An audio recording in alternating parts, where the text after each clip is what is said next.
Hi, this is Frank Angiolelli, and on this episode of Let's Be Frank, we're going to talk about containment.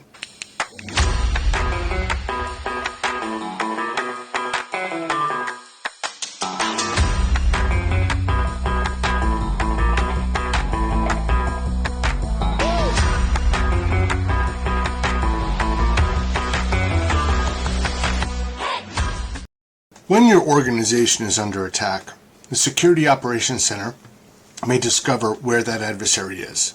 They've compromised a user account, a computer system, cloud infrastructure, or some other measure of gaining access to data inside of your organization. At that moment, we certainly will have three competing issues. The first one is root cause. How did that adversary get inside? The second one is damage assessment. What did they access once they got inside your organization? And the third one is containment. Obviously, the goal is to kick an adversary out of the organization. We want to get them out of there as fast as possible. In between them having access and eradicating them completely is this concept of containment.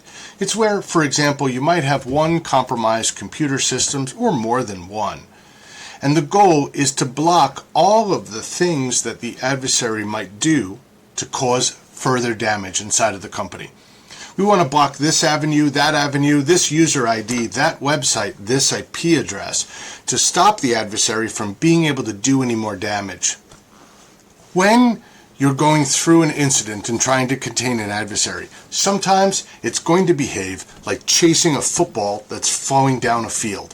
It's going to bounce in different directions, it's going to move in ways you wouldn't expect, and yes, you're going to continue to chase it, and ultimately sometimes you just got to jump on top of that football and make sure that it stops. Why is that important? Well, the reason why that's important is because it will give the organization time to then do that damage assessment, that root cause assessment, without further damage occurring to the company. A good analogy for this is when you have a baby in the house and maybe they start knocking some things over and they're running around a little bit, maybe more than they should. First thing you might do is put the baby into a playpen. And once you do, you'll turn around and look, all right, what needs to be cleaned up now? Containment is ultimately about keeping everything operating while you're blocking an adversary from doing any more damage.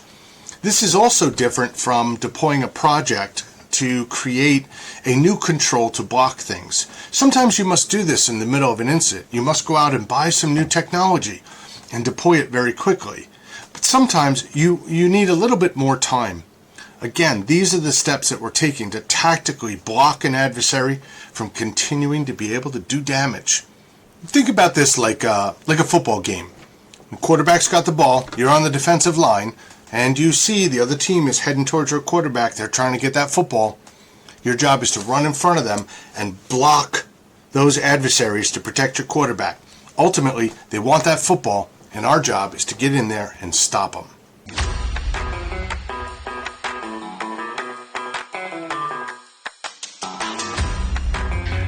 Just want to make sure we're clear. I'm not wearing eyeshadow.